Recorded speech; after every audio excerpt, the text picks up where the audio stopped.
to let go of the limitations that truly limit you from being yourself, but that doesn't mean that limitations are empirically negative. Remember, you're limiting yourself to have a physical experience. Therefore, you're using a limitation to a positive effect, so you can discover something new within yourself and grow and change. So don't just assume that all limitations are negative, or they must all be gotten rid of, or all let go of. You are using limitations for specific positive reasons, but you can let go of the ones that actually truly prevent you from being who you truly are within the limitation of your physical reality experience. So you have to know what limitations are working for you and what limitations are working against you. Limitation is just a neutral concept of creating a focus that benefits you or serves you in some way. So perhaps start using the idea of focus as opposed to limitations if you find that you can't give the word limitations a positive meaning, and see if that changes things up for you. Okay, and this person is asking or stating that ahead of this social experiment, I think it is important to discuss how being social can be exciting. This person personally finds that if they talk about anything that is exciting to them, they speak very rapidly, like the speed of light. And even if people may not understand what they're saying anymore, they're probably excited by it. Is this good for building social skills, or should we just keep practicing by ourselves over and over again? And do you have any suggestions about how we can practice to build social skills? Slow down. It does not necessarily improve social skills to be communicating faster than people can absorb it. Otherwise, you are simply superseding the idea of needing any social skills at all. You're simply shooting off in your own direction, and you're not really engaging others. So we would suggest that you find a way to balance it out so that even though people may pick up on your excitement vibration, and that can be beneficial, if there is something else in the information you are sharing with them that could also benefit them, but are preventing them from actually absorbing it by going so fast, then you're not really socializing. So we would suggest that you find a balance point so that everything that you believe is important for you to share, everything that is representative of your passion and your gift to share to other people, is something that other people can at least have an opportunity, a probability of absorbing. Not that everyone has to. You can find your natural pace, but moving so fast that most people can't follow you is not your natural pace. It is the result of impatience. So some people are very good at storytelling. Yes. Whereas others are not. Yes. And that can be a factor in social skills. Yes. Can you make some suggestions about how to become a better storyteller? Well, learn the elements. Learn the different points of story structure. They're innately built into your psyche and everyone's psyche. So when you hit those marks, when you hit those resonant chords in story structure, that's when people retain more information because you have hit those chords within them. They have felt you hit the marks that allow them the opportunity to make elements of that story relatable, to make them their own, in their own story. And they're willing to do that when you pluck the right chords in the right timing. That's real communication. So learn story structure and learn how to tell stories following that basic structure. Learn how to communicate information in that way. And you will find that more people will be receptive. That's how stories have lasted for thousands upon thousands of years. Whereas information that doesn't follow story structure usually vanishes relatively quickly, is usually not retained. And as far as other social skills that could be improved, what are some ways of practicing that or Well, you're being vague. What other social skills are you talking about? Well, they just call it social skills and they want to know how to practice it or do it so that they're better when they go into social systems. All right. Well, since you have asked the question in a generalized form, we will give you a generalized answer. The best way to improve social skills in general is to find ways in activities that are of service to humanity. So be of service. That is great. This will be included in one of the upcoming steps of the Interstellar Alliance social experiment. So we will cover all of that, but that step is coming up. For now, focus on the steps we have delivered. You can add to them based on following your passion and following the formula in what seems natural to you in terms of your timing, but we will outline all these things in the upcoming steps. And do these social skills translate over to ET contact type of scenarios? They do. Because one of the primary things of the Interstellar Alliance is to be of service to all. Therefore, actions that are taken that are of service to others is one of the best ways to achieve social skills and connection and understanding. Okay, and along the idea of following your passion, this person is asking about the concept of discipline as it relates to following your passion. They're saying that sometimes it feels like they're passionate and it takes this extraordinary amount of effort to feeling like not doing it or not motivated. All right. And we understand this concept. But you have a saying on your planet, a labor of love is no labor at all. Now, yes, of course, you are going to expend some physical effort to accomplish things. But when you actually are acting on your passion, you don't mind because you find ways in your creativity and your imagination to do them in the least effort way, in the most effortless way. So you don't mind expending some activity, using your body if you have to, whatever it is you need to do, because it becomes synchronous and harmonious with the energy of your passion. And even though you may be tired at the end of the day and excited about resting as part of your passion, it doesn't matter because you still feel like you have accomplished and you feel good about yourself. And you have a very good feeling in your body about having done something. So the idea is that if you find that it is too much of an effort, you are coming out of the vibration of your passion. You are not staying in the vibration of your passion. There's judgment in there and other things that are taking you out of that frequency so that things do become more of an effort.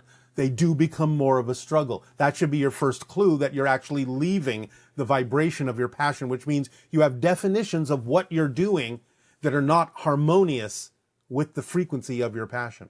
You may be doing it in ways that are not representative of your highest passion. And this is why we suggest that you really open up your imagination and your creativity and find ways to do things differently that are more in alignment with the frequency of your passion, because there's always a way. There is always an alternative way to do what you're truly passionate about in a more exciting way.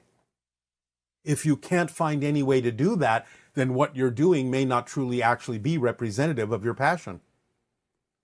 So you have to really dig down deep and ask yourself those questions. Is what I am saying I'm passionate about actually really my passion?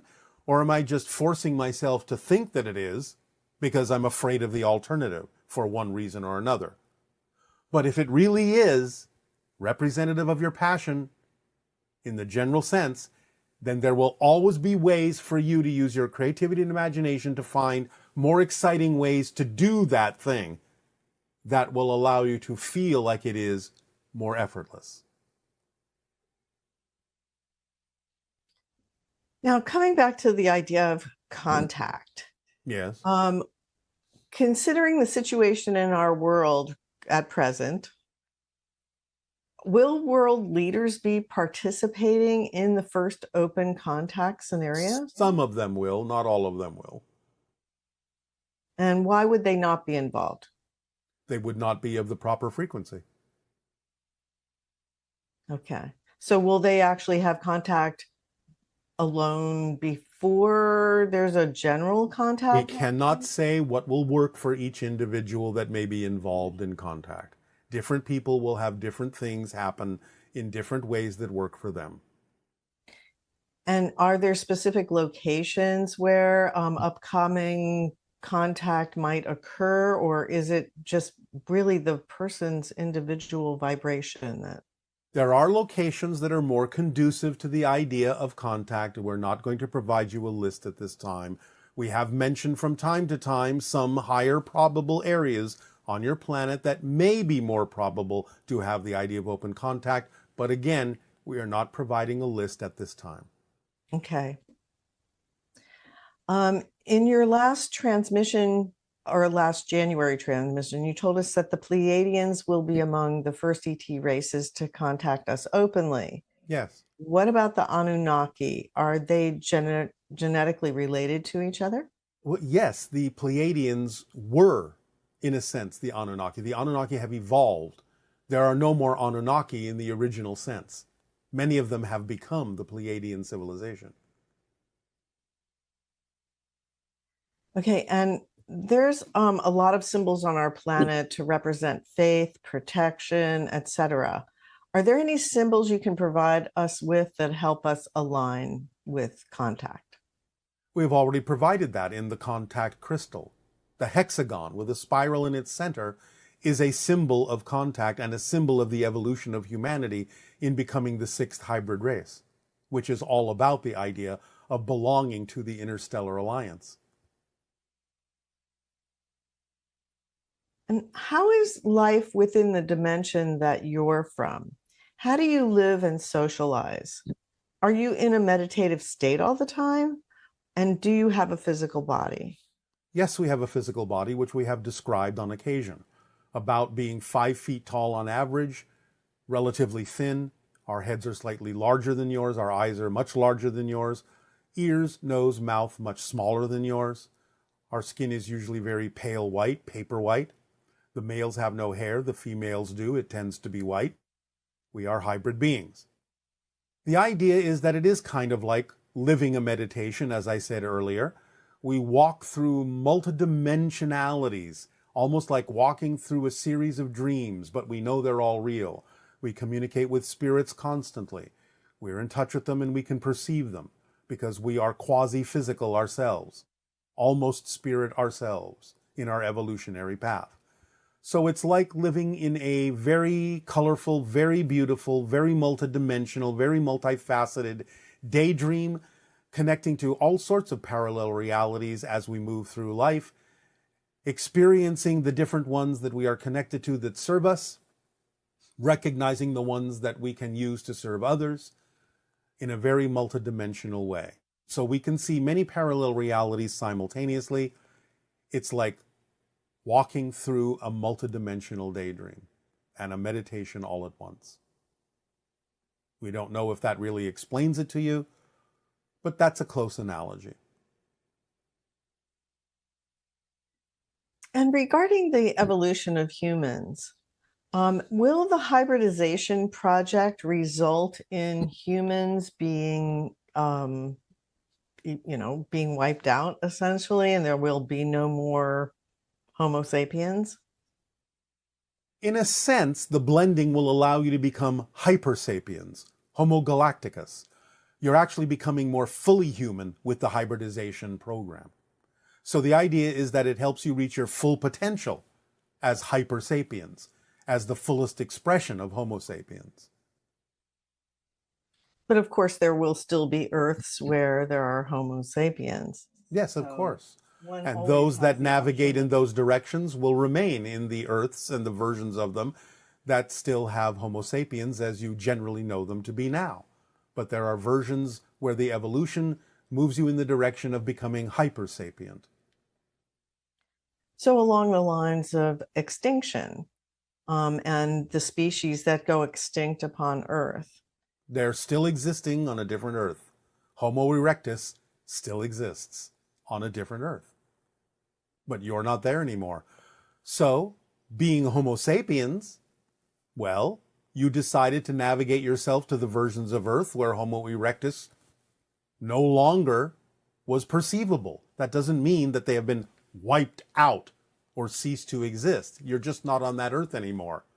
So the idea is that depending on what choices you make, you will navigate yourself toward versions of Earth where you will continue to experience yourself as Homo sapiens in the way that you do now, more or less.